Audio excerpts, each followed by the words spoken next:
RTC కార్మికుల సమస్యలు కాంగ్రెస్ ప్రభుత్వం వచ్చి 2 సంవత్సరాలు అయినప్పటికీ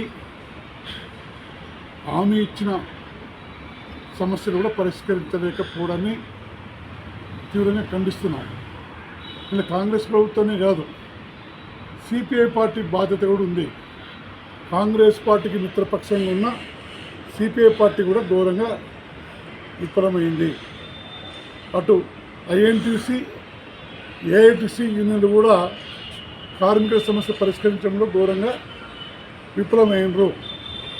ఆర్టీసీ కార్మికులకు ఉద్యమంలోకి రమ్మని పిలిపిస్తే యూనియన్ లేవు కదా, ప్రభుత్వ అణచివేత ధోరణికి మీరు హామీ ఇస్తారని చెప్పి మమ్మల్ని అడుగుతున్నారు. కాబట్టి ఏదేమైనా 2020 సంవత్సరం చాలా గడ్డు కాలం గడిపినాం మనందరం. కాంగ్రెస్ ప్రభుత్వం వచ్చినా కూడా ఈ సంవత్సరం ఐక్యంగా కార్మిక సమస్యలు ఎలాంటి పోరాటాలకైనా త్యాగాలకైనా సిద్ధమై పోరాడవలసిన ఆవశ్యకత ఉందని చెప్పి మీకు తెలియజేస్తున్నాం. అలాగే సంస్థ అభివృద్ధి కూడా మనందరం భాగస్వాములై పనిచేయాల్సిన ఆవశ్యకత ఉంది. ఏదేమైనా ఈ ప్రభుత్వం ఇచ్చిన హామీ నిలబెట్టుకోలేదు కాబట్టి స్టాఫ్ అండ్ వర్కర్స్ యూనియన్గా ఈరోజు నుండి సహాయ నిరాకరణ పాటించాలని చెప్పి పిలుపునిస్తున్నాం.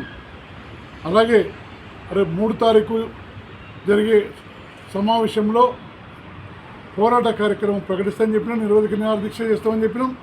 డేట్ ప్రకటిస్తాం. ఇప్పటికైనా అందరు కార్మికులు సహాయ నిరాకరణలో పాల్గొనండి. పిలుపునిస్తామంతే, పాల్గొనాలని మీరు అందరూ. అలాగే నిరోధక నిరాహార దీక్షకు రాబో కాలంలో సహకరించాలని చెప్పి ప్రతి ఒక్కరికి కోరుకుంటూ staff and workers union general సెక్రటరీగా మరొకసారి మీ అందరికీ నూతన సంవత్సర శుభాకాంక్షలు తెలియజేస్తూ ఈ నూతన సంవత్సరంలో యుద్ధానికి సిద్ధమై మన సమస్య పరిష్కారానికి సమాయత్తం కోరుతున్నా.